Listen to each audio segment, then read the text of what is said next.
component. So the first thing that happens when a customer or the the gas burner is going to turn on is something called the draft motor kicks on first. But what is that for?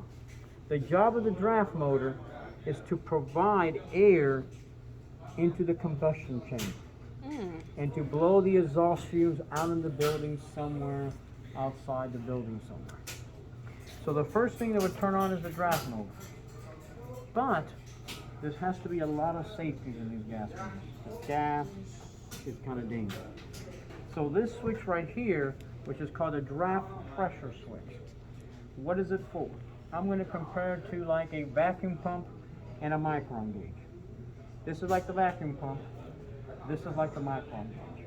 When this pump turns on, it needs to put a negative or vacuum inside this heat exchanger, and that switch is going to sense if a negative pressure was actually created.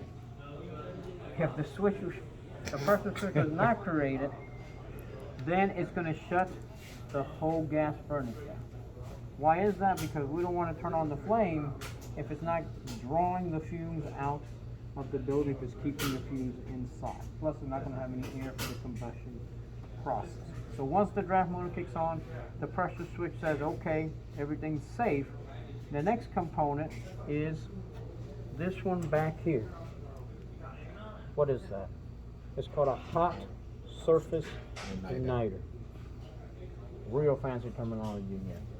It's basically a heat strip that gets up to 1,000 degrees Fahrenheit. It's connected to a heat strip, or it's a heat strip? It is. Well, give me a minute.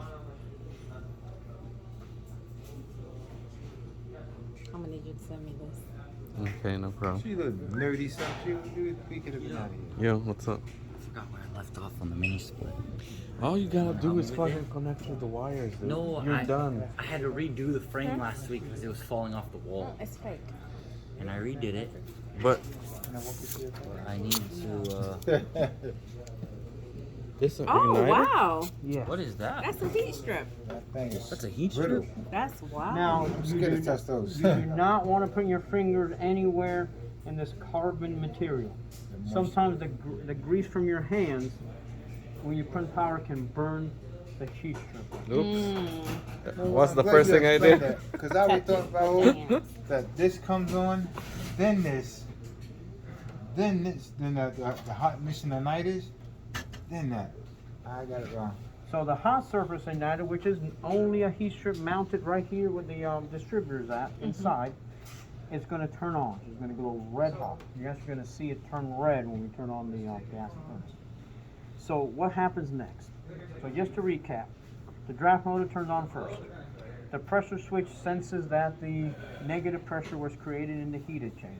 As soon as this closed, the hot surface igniter turns on. It starts going red to supply heat for the combustion process. What else turns on? What is this right here?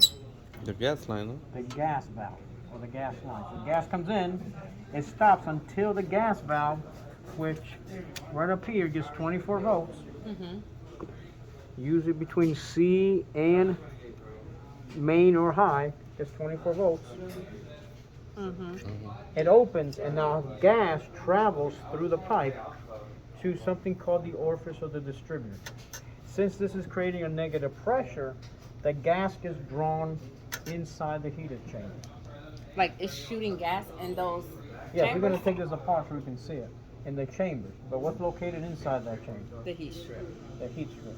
So as soon as that gas touches this heat strip, it should ignite the gas air fuel mixture or the liquid propane. So question, when did the rollout switches come on?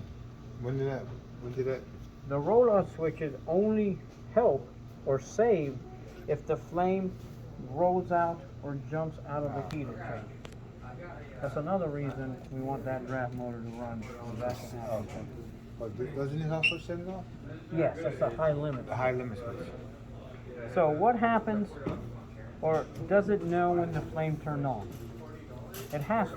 So as soon as the the gas hits this hot surface nut, it ignites, and you see this component right here, which is hard to see because it's behind there. Flame sensor. flame sensor works on heat. When that flame sensor senses heat, it generates 1 volt DC and sends it to the control board. Okay. We ought to test that. We test that on DC volts. Yes. So you put 1 meter lead on here and the other one on a ground somewhere. If we get a reading, It's good. it's good. Okay. But actually, I'm going to show you how to test it outside the machine. You can test it outside the machine too. If it doesn't sense the flame because something happened, it's also going to shut the gas furnace down. Because you don't want to fill the gas up, house with gas. Anything sparks and it can ignite the whole gas, the whole house on fire. So let's say that it did sense the flame. What happens? It shuts off the hot surface igniter. Does anybody know I'm shutting the hot surface igniter down if it senses the flame? Because the flame is already on and we don't need it No, anymore. it only turns on just momentarily to ignite the flame. Finally, what is the last component that turns on? The blower motor. The blower motor should be the last component in this heat or gas furnace to turn on. Does anybody know why the blower is the last one to turn on?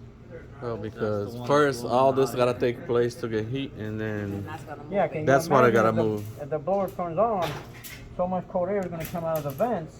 This could take 2 or 3 minutes before it heats up. People are going to feel uncomfortable from that very cold air coming out. So, of is the it vent. possible all this doesn't work, but that blower come on? Or it's not possible? Actually, if the blower kicks on right away, I'm going to suspect a high limit or a roll-off switch open. Do you know why though? If any of the safety switches are the high limit or the 2 roll-off switches open, it's going to think that it's overheating and it needs to turn that blower on to try to cool down the heat exchange. And it will stay that way even if the switch closes again until somebody pulls power and resets the control board. So this is what the hot surface looks like, but we can't see the other components because guess what? We have to disassemble. Guess what Yolanda's going to do? We're going to disassemble. yes. Okay, let me just. Anthony's gonna do this. So we are gonna take out the distributor by taking out these 4 screws right here. This thing should pop right out when we take those 4 screws out.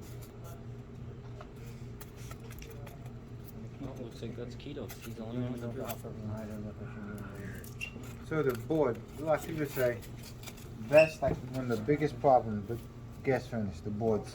Yes, Is that based on 24 volts too? yes. But this one, most of them have it, a self-diagnostic light Or the flashes? right here. And it should have the Your code somewhere. code somewhere. Or you look online, but And Brian, send that to me too, please. you want? Send that to me. Oh well. Just send the I'm one. gonna find the lid somewhere. I don't know Don't where send it's it to at. him. All right, guys. This So is the. basically, Now Yolanda's gonna get all this apart. oh, here we go. We're in business. Not only do we have Schematic. the schematic, Where is the code? We also have One of I codes. these. thought I had the code. Look Right at here, no? Is I was it? getting excited from the. Is it there? No. Where is the code? That's like the weirdest thing I've seen in my life.